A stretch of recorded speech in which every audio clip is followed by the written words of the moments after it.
And we're back for My Deck Tech. Today I'm going to be playing something pretty similar to what I played actually like 2 weeks ago, but it's a little bit better, I think. I've also had the speech with BBD. Saying "and we're back" means that there might be like a commercial that is showing, but they just click the button. I don't want to make a commercial. Don't make me do it. We're not going to make a commercial. I'm just saying "and we're back" doesn't make sense when it's the internet because they can just click whenever. That's like commercials. Well, what do you want me to say? Hey, what's up? I'm Todd. Hey guys, I'm Todd Anderson. Here's my catchphrase. I'm here on other My Southern Deck Tech. things. Yeah. Catchphrase. Yeah, I don't know. Anyway, I'm going to be playing Rabble Red or Rabble Rush. We're going to take a look at the deck real quick, talk about the new changes that we've made to it since we got the new cards. So, the last version of the deck was made before Monastery Swiftspear was spoiled, and I'm still not sold on this card being good, but I think it does feel pretty cool. You know, like you have a lot of non-creature type spells that are cheap. They can pump it and deal a couple extra points of damage, but mostly this deck just wants to output a lot of damage early while also doing tricky things. Monastery Swiftspear goes really well with things like Dragon Mantle, Titan Strength. You can pump its toughness with the Dragon Mantle, so it's like really difficult for like Carrited to block, you know. Playing this guy on 1 and then Dragon Mantling it on turn 2 with a threat to Fire Breathe is pretty tough for them. Like, they just basically can't block or they're going to lose their guy. But also just like being able to Titan Strength gives a virtual +4, which is kind of cool. Doing things like Lightning Strike and Stoke the Flames can get a little more damage in the later turns of the game when you're trying to punch through the final points. And one cool thing that Brad actually pointed out to me that I forgot was that when you bestow a creature, it is not a creature spell. Yeah. It is an enchantment. So when you bestow Mogus Warhound on anything, including a Monastery Swiftspear, it gets a +1/+1 as well. The last pump effect we have is a Hall of Triumph, which I think goes really well with both the Crone Crusader and Goblin Rabblemaster. I'm really excited to, you know, have like 6 tokens in play against Brad, play a Hall of Triumph, and then he tells me how bad my card is because Brad hates Hall of Triumph, and then I kill him with it. Look, buddy. Oh, now they need some context, and we don't need to get into it. Okay, well, Brad hates Hall of Triumph, and that's all I'm going to say about that. It's inside jokes. It might be good now. Yeah, I think it's pretty sweet. The other new cards we're playing, you already saw a little bit of Warname Aspirant in the last video that I did with this deck, and this guy is pretty good. He doesn't get blocked by Elvish Mystic or Sylvan Caryatid, which is awesome. Most importantly, Elspeth and her army of 1/1 soldiers. Yes. Yeah, that's actually pretty interesting too. But Warname Aspirant goes really well with things like Titan Strength. When your opponent can't block with their little guys, you can just get a lot of damage early on and turn your Titan Strength into like lava spikes when you're just trying to damage race them. Why aren't we Polymorph or Jesting for the combo? That's a good question. Polymorph Jest. Why aren't we playing Circle of Flame and Polymorphous Jest? We should be doing that. And Battlefield Thaumaturge and Sea God's Revenge. Sounds good. Yeah. We're going to be right back shortly. And then finally we have 2 Horde Ambusher. And again, this guy wasn't spoiled when we made the last video. And I'm not even sure he's good enough. Oh, yeah, he's very experimental for the... I just like that he can just be a guy that we can flip up when, like, on turn 4 after we played this and we get a guy into play and it has a cool ability.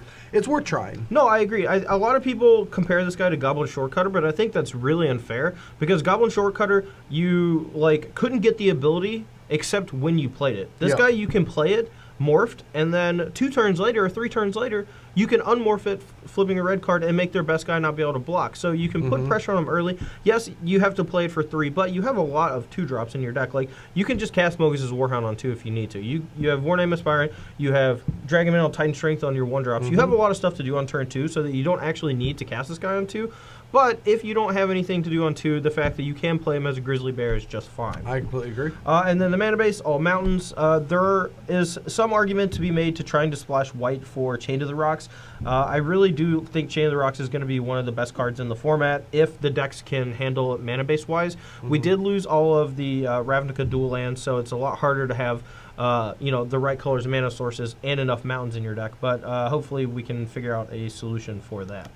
Anyway, did you have anything else? No, I mean, we're just going to have to find out how to beat like Pelucranosis and things like that. And Chain of the Rock does that, but depending on how popular the card is will mean where we take our red decks from here. Yep.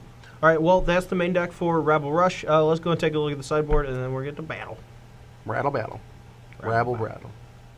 All right, so in the sideboard, we have a couple of new cards, but mostly just really powerful cards from Theros block as our sideboard options, mainly Magma Spray, Searing Blood, and Eidolon the Great Revel. And I think that this core of cards is going to be the most important sideboard cards you can have in most of the aggressive matchups with these two removal spells. But also, Eidolon the Great Revel is just fantastical, and everyone's trying to lower their curve against you.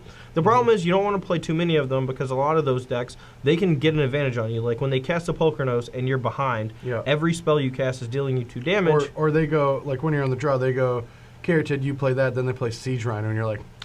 Yeah, then you're just dead. Yeah. So it has diminishing returns, which is why we don't want to play too many. It's much better on the play than it is on the draw, so there are times where you don't even want it in matchups where it normally would be good.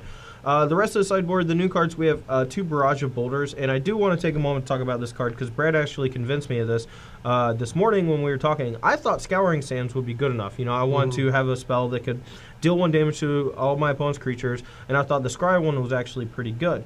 And in this deck, since this is a sorcery, it actually is kind of hard to turn on the Ferocious of it. However, you do have Dragon Mantle and Titan Strength to be able to kind of like combo kill your opponents, very similar to like Legion Lolas and Dyna Charge from the last standard format. But, excuse me. Barrage of Boulder does feel very good against Elspeth, being able to kill the tokens, but those Elspeth decks usually have a lot of green mid-rangey type things that are still going to be able to block, and you're not usually going to be able to kill them. So Barrage of Boulder is kind of, you know, a split card where sometimes it just kills like their elf and their 3 tokens and you get to attack for a bunch. But when you have it with Titan Strength or Dragon Mantle and you have enough mana, you're going to be able to just combo kill your opponent, making all their guys not be able to block. So I really like this addition to the deck. And I don't know if they purposely did this, but it feels like a card that was a little pushed because like the 2 abilities, you could say they're flavorful together, but not really. And I think it's mostly for Master Wave decks because Master Wave's so good against red decks, and I think they wanted to give them more tools because we even saw this last format. Red decks had to do a lot of work to beat Mono Blue. That's true. And we found some cool ways to do that, but it was still tough. And this card not only just lets you get through all of them, and who knows if Mono Blue is going to actually exist, Master Wave style decks. They probably will. Someone might find it. I mean, I think that Master Waves can function similarly to how like Hunt Master used to function. Except it has the downside of not leaving the token behind when it dies. But I still think Master Waves is a powerful enough effect where if your opponent doesn't respect it, sometimes they're just going to die to it. And it's also going to be one of the best cards you can possibly have against a red deck. At the very least, I think it should be sideboard consideration in decks that have things like Jace the Living Guild Pact or any sort of just like, you know, heavy blue theme to it. Oh yeah, I think a deck with Ashak and Master Waves as just and then like 2 Sphinx and then all control spells could be really good actually. Yeah, and then we have 2 Ash Cloud Phoenix as help us fight the attrition battle against other decks. Like I think Ash Cloud Phoenix actually comes in control matchups as well as in matchups where you're bringing in a bunch of these removal spells because you're going to slow the game down. You're going to be able to, you know, hit your land drops because of things like Dragon's Mantle and because of Titan Strength. And then once that happens, you're going to need some way to actually close out the game against an opponent with a lot of removal. And Ash Call Phoenix is one of the perfect things to do that. This also is a great card that flies over Courser decks. Yeah, I love this card so much. I think this card's very good, and I think it's very underrated. Oh, yeah, I mean, I don't want to, like, try to be that guy or whatever, but I literally bought 4 for like $3 the other day. Yeah. Like I don't usually buy cards, but I know that I'm going to play Ash Cloud Phoenix at some point in the next couple months, and he just feels really, really good. For $3, yeah. Yeah, and it was only $3, and it's a mythic, so I don't know. If you like the guy, I would recommend getting them. I think it's going to be a card. If you play any red decks, I would suggest investing. The card will be. It's going to be worth more than $3. Oh, 100%. It's going to be at least 5, maybe 10, and then you triple your money or whatever. Whatever. And I'm not trying to stem on people's It works so good toes. with Hammer though. Hammer Perforos, yeah. Yeah, Hammer into Perforos into this card. Yeah. Same as like Dragons too. Yeah. I think the card's very good. And then last we have 1 Harness by Force because Pulchronos and Siege Runner or Siege Rhino and Tom Rose. Yep. All right, guys. Well, that's Rabble Rush. Let's go ahead and get to battle. Rabble.